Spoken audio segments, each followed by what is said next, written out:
할렐루야. 오늘 하루도 조용히 지나가는 날이 없죠. 한 주간도 모두 수고하셨습니다. 하나님 은혜가 아니면 이 자리에 올 수가 없습니다. 우리 한번 찬양하고 말씀 듣겠습니다. 이 모든 것이 주님의 은혜입니다. 내일도 주님의 은혜입니다. 이 모든 것이 주님의 은혜.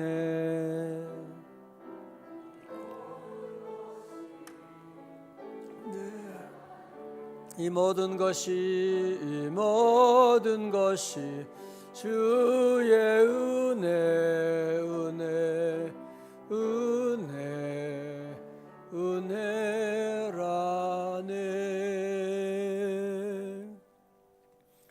프랑스 사람들이 성경만큼 소중히 여긴다고 하는 그 팡세를 쓴 철학자 파스칼이 다음과 같은 말을 했습니다. 만일 예수의 제자들이 서로 의논해서 예수의 부활을 거짓으로 만들어냈다고 가정해보자. 그중 한 사람이라도 본심에 돌아갔더라면 예수의 부활이란 전부 붕괴되었을 것이다. 그러나 저들은 순교를 하면서까지 부활을 입증한 제자들의 진실성을 믿지 않는다면 우리는 벌써 그런 사람들과 말할 필요조차 없다. 정말 철학자답게 아주 귀한 얘기를 했죠. 예수님의 11 제자들이 만약에 짜고 치는 만약에 그렇게 했다면 그래서 그들 가운데 한 명이라도 배신할 수 있잖아요. 아니 11명이 다 순교하면서까지 예수님의 부활을 얘기하는, 주님의 부활이 없다면 그럴 리가 없는 것이고, 그래서 그런 거짓말로 만들었다면 세월이 지나면 다 탄로가 나는 것이죠. 그러나 오늘까지 이 부활의 소식은 날마다 우리의 삶 가운데 들려지고 우리의 가슴에 부활의 주님이 늘 살아 역사하시는, 부활의 주님이 어디 계시냐, 어떻게 아냐고 하는데 그렇게 얘기하세요. 우리는 매일 새벽마다 부활의 주님을 만나고 있노라고. 오늘 그 주님이 우리와 함께 하시고 우리의 기도 들어주시고 응답하시는 줄로 믿습니다. 오늘 본문에 부활의 증인이 등장하는데요. 이 두 사람은 예수님의 12 제자에는 속하지 못했지만 예수님을 따랐던 제자임에는 틀림이 없고, 그 예수님의 십자가 사건을 통해서 너무 절망하게 된 거예요. 정말 우리를 구원하실 분인 줄로 알았는데, 정말 우리 민족을 로마의 압제에서 건질 분으로 알았는데 돌아가시다니. 아니 근데 3일 지나고 어떤 여자 얘기가 다시 살아나셨대. 말도 안 돼. 무슨 어떻게 그런 일이 있을 수가 있겠어. 그러면서 이 사람들이 어디로? 예루살렘에서 엠마오로. 여러분 나중에 지도 보시게 되면 아주 한 12km 정도 되는 멀지 않은 곳입니다. 멀지 않은 곳이지만 우리가 기분 좋게 뛰어가면 금방 갈 수 있는 곳이라고 할지 모르지만 절망 가운데 예루살렘에서 이 엠마오로 산길로 가면서 얼마나 그 마음의 낙심과 천리 만리길 같은 그런 무거운 마음으로 저들이 이제 엠마오로 내려가고 있었던 것입니다. 자, 오늘 그래서 그들 가운데 이제 말씀이 시작되는 거예요. 자, 13절의 말씀. 자, 13절입니다. 같이요. 시작.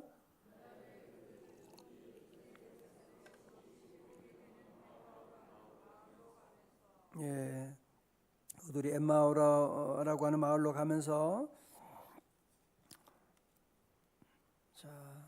그들은 14절에 이 모든 된 일을 서로 이야기하더라. 15절입니다. 시작. 그들이 서로 예수께서 가까이 이르러 그들과 동행하시나. 동행이라고 하는 단어에 동그라미 치세요. 동행. 다 같이 동행. 예. 서로 오면서 지난 3일 얼마 전에 있었던 그런 일을 서로 얘기하는 거죠. 서로 얘기하고 서로 주고받고 얘기하면서 이제 저들이 오고 있었는데, 놀라운 것은 그때 예수께서 가까이 이르러 그들과 동행하셨다. 자, 문제는 뭐냐면 16절입니다.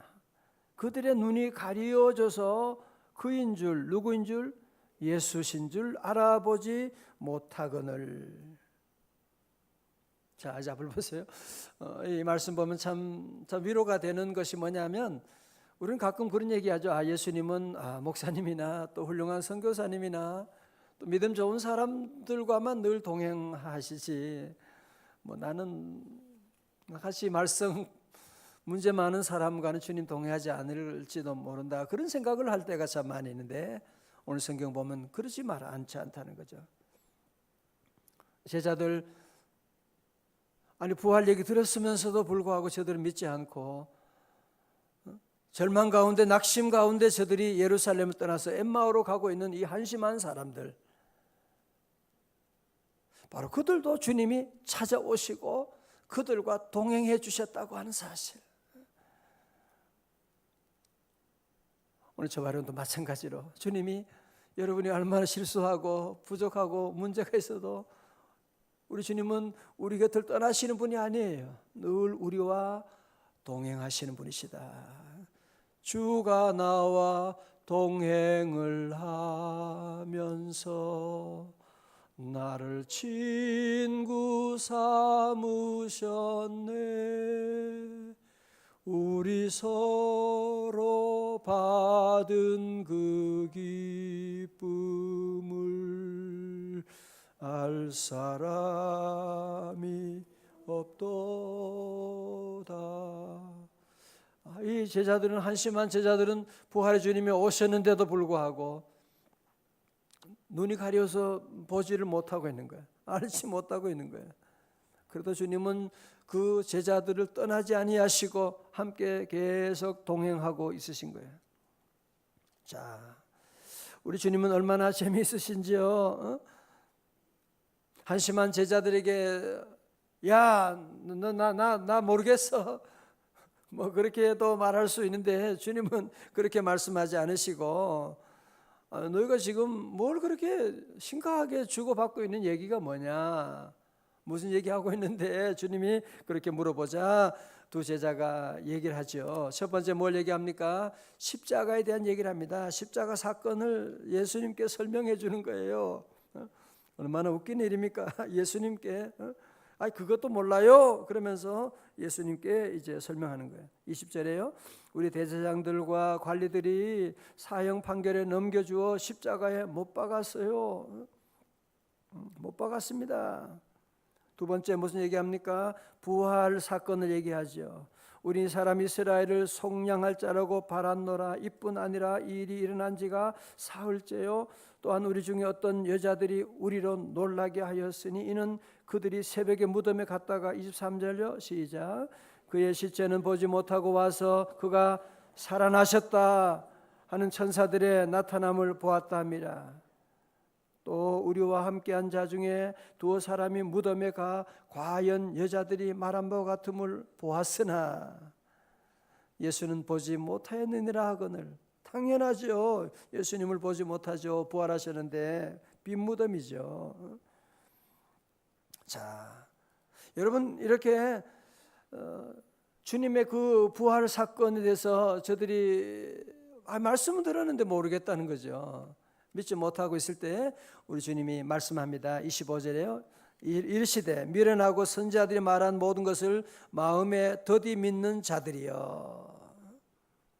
그러시면서 그리스도가 이런 고난을 받아야 영광에 이르는 것이 아니냐, 구약에서부터 그런 말씀한 거 아니냐라고 하면서 풀어서 뭐 해줬어요? 요즘 말로 하면 설교해 주신 거예요. 그죠? 말씀을 전해주는 거예요. 그럴 때 어떻게 됩니까? 저들의 마음이 뜨거워지게 되는 거예요. 말씀을 전해줄 때 저들의 마음이 뜨거워지게 되고, 저녁이 되어서 함께 식사를 하려고 하는데요, 자, 함께 식사하는데 31절의 말씀이에요. 다 중요한 말씀이에요. 31절 함께 음식 잡수실 때 떡을 가져서 축사하시고 떼어 그들에게 주시니 31절입니다. 시작. 그들의 눈이 밝아져 그인 줄 알아보더니 예수는 그들에게 보이지 아니하시는지라. 아멘. 둘째요, 눈이 밝아져 그인 줄 알아보더니 말씀하네요. 이제 정말 제자들이 영적인 눈이 열리는, 이걸 가지고 영어로는 eye opening experience라고 그렇게 말해요. 눈이 열리는 경험을 하게 되는, 눈이 열리는 경험을 하는 부활의 주님을 바라보는 놀라운 역사가 일어나게 된 거지. 자, 저를 보십시오. 오늘 여러분들이 이렇게 새벽에 이렇게 나오고 어제 저녁에 그런 방송에 그런 극동 방송 그런 얘기 나오더라고요. 집에 가는데 어떤 좀 중간에 갑자기 들었으니까 잘 모르겠어요. 그런데 하여튼 눈을 못 보는 분인데 앞을 못 보고 그런데 정말 봄에 기도하는 가운데 하나님 내게 눈을 보게, 그런 가운데 눈이 열려서 벚꽃을 보게 됐다고 하면서 그런 감동을 이제 드라마로 만들어 가지고, 간증 드라마인데요. 그런 것을 보면서 오늘 우리 모두가 이렇게 눈이 열려 있다는 것이 참 얼마나 감사한 것인가. 더 감사한 것은 뭐예요? 우리의 영적인 눈이 열려 있다는 사실. 주님이 계시지 않고 주님 보지 않는다면 이곳에 나올 자가 누가 있겠어? 이 새벽에 오늘 여러분 모두 주님 보시는 눈이 환하게 열리시기를 주님의 이름으로 축원합니다. 여러분 보세요. 오늘 말씀은 우리 주님을 보는 눈이 열리는 것은 무슨 꼭 뭐 예배 때가만이 아니라 집에 식사할 때도요, 세일 모임 할 때도, 말씀 듣고 떡을 함께 나누는 그곳에 성령님이 역사하시게 되는, 내일 우리 남성교회 또 원래회하고 모임할 때도 함께 말씀 나누고 함께 떡을 나누게 되는 그 가운데 주의 영이 임재하시게 되면 눈이 열리게 되는 그런 놀라운 경험을 하게 될 줄로 믿습니다. 자, 이들은 부활의 주님을 만난 다음에 어떻게 합니까? 부활의 주님 만나서 그들은 너무 기뻐서요, 33절에 곧 그죠? 부활의 주님 만났으니까 곧 그때로 일어나 예루살렘에 돌아가 보니 11 제자 및 그들과 함께한 자들이 모여 있어. 함께 모인 사람들이 뭐라고 합니까? 말하기를 주께서 과연이란 말이 영어로 보니까 it is true 그렇게 말하더라. 과연 살아나시고 시몬에게 보이셨다 하는지라. 그때 두 제자도 두 사람도 가만히 있을 수가 없죠. 저도요 길가에서 주님 만났거든요. 떡을 떼어주는데 내 마음이 뜨거워졌거든요. 부활의 주님을 저도 만났습니다 하고 저들은 담대하게 그들에게 증언하게 되는. 여러분, 저들이 예루살렘에서 엠마오로 내려갈 때 그 발걸음 어땠을까요? 그죠? 모든 기대가 다 무너져 버리는, 이제 살아서 뭐 어떻게 살아갈 것이냐. 그러나 이제 부활의 주님 만난 다음에 저들의 발걸음은 예루살렘까지 얼마나 한순간에 뛰어 올라갔을 것이고 저들의 얼굴과 저들의 삶의 표정이 얼마나 달라졌겠습니까? 우리 주님이 살아나셨습니다. 사셨네 예수 다시 사셨네. 여러분 신앙생활 할 때도 이런 결정적인 이런 경험이 있어야 돼요. 결정적인. 많은 사람들 가운데 보면 아직까지도 교회는 다니는데 옛날 죽은 예수에 대한, 여러분 캐톨릭 십자가는 보면 예수님이 아직도 거기 달려 계셔가지고 나 그 보기 제일 힘들어요. 그거는 주님 부활하셨는데 아직도 달려있는 십자가를 걸어놓고 있는, 우리 개신교는 여러분 집에는 그런 거 절대 걸면 안 돼요. 우리가 믿는 분은 죽은 예수가 아니라 부활하신 예수. 여러분의 삶 가운데도 오늘 새벽에 말씀 듣고 부활의 주님에 대한 영적인 눈이 열리는 eye opening experience, 눈이 열리는, 주님이 살아나셨다, 그 주님이 나와 함께 하신다, 이 믿음으로 다시 일어설 수 있는 여러분 다 되시기를 주의 이름으로 축원합니다. 오래전에 나온 영화래요. 죽기 아니면 까무러치기라고 하는 이상한 제목의 코미디 영화가 있는데, 여기에 이제 은퇴를 앞둔 그 형사 버트라고 하는 형사가 주인공으로 나오는데, 이 형사는 하여튼 무사한일주의자예요. 하여튼 뭐든지 적당하게 하고 일도 제대로 하지 않고, 현장에 나가면 항상 뒷공문이 빼고, 하여튼 그런 사람 있잖아요. 모든 일에 늘 뒷공문이 빼고, 그런 월급이나 받고 이제 은퇴하면 연금 받고 살면 되는 것이고, 이제 그렇게 그때까지만 안 다치고 살았으면 하는 생각을 가지고 있는 사람인데, 어느 날 건강검진을 하게 됐어요. 근데 건강검진했는데 건강검진 결과가 바뀌어지게 됐어요. 바뀐 사람이 누구냐? 시한부 인생이야. 이 버트 형사가 의사를 만났는데 의사가 그런 거야. 당신 이제 얼마 안 남았어요. 미안해요. 당신 곧 죽습니다. 그 얘기를 듣고 이 형사가 얼마나 충격을 받았겠어. 뭐? 내가? 이 의사가 이제 죽는다고 하니까, 가만히 생각하니까 자기 인생을 지금까지 돌아보니까 이제 얼마 남았는데 해놓은 게 없는 거야. 가족들에게 해놓은 것도 없고, 돈을 벌어놓은 것도 없고, 일도 제대로 한 것도 없고, 이제 죽음이 얼마 안 남았다고 생각하니까 인생을 다시 돌아보기 시작.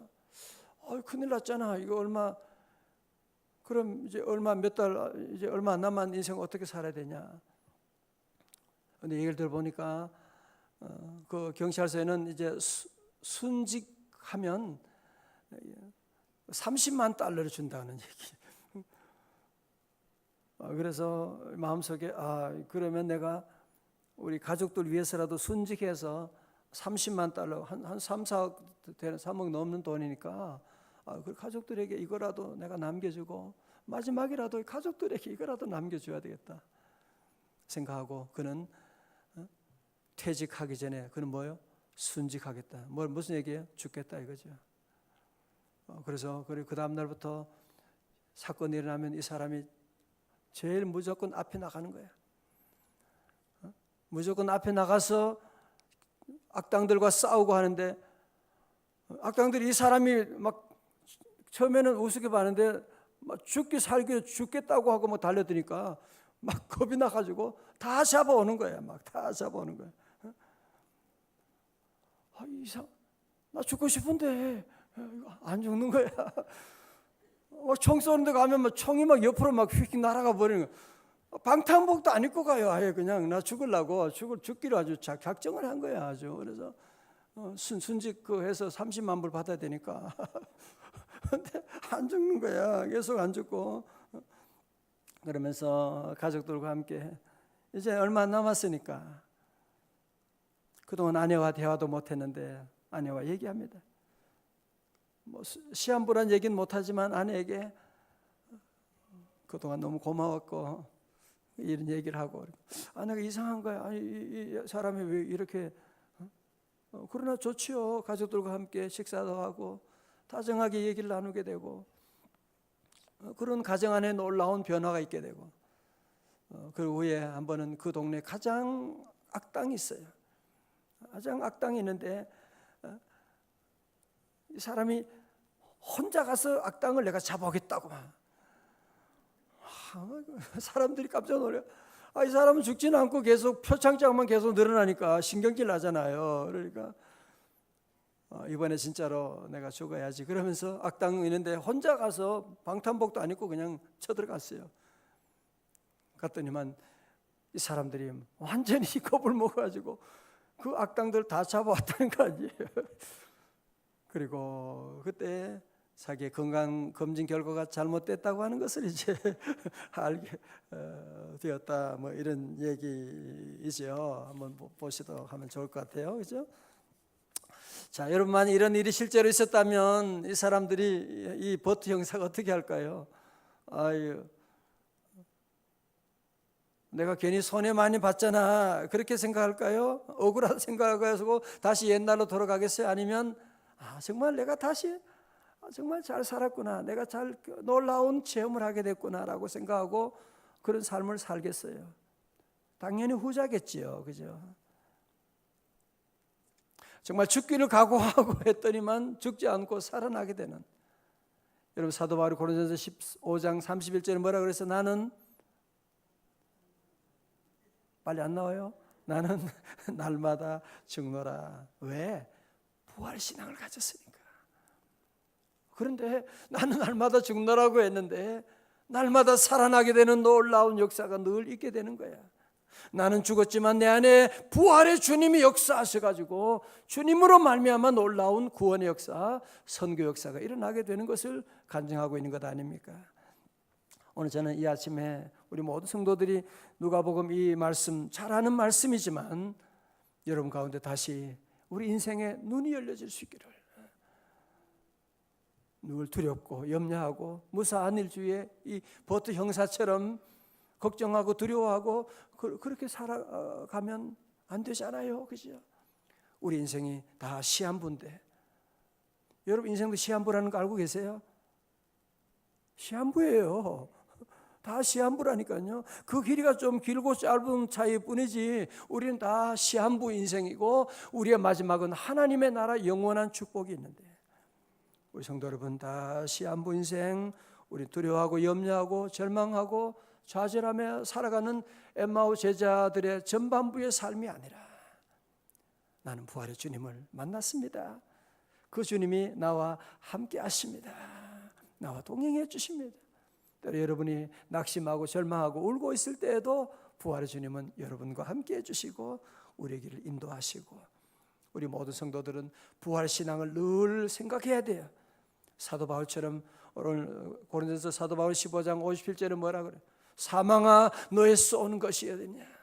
사망아 너의 이기는 것이 어디 있느냐? 사망에 쏘는 것은 죄요 죄의 권능은 율법이 있느라.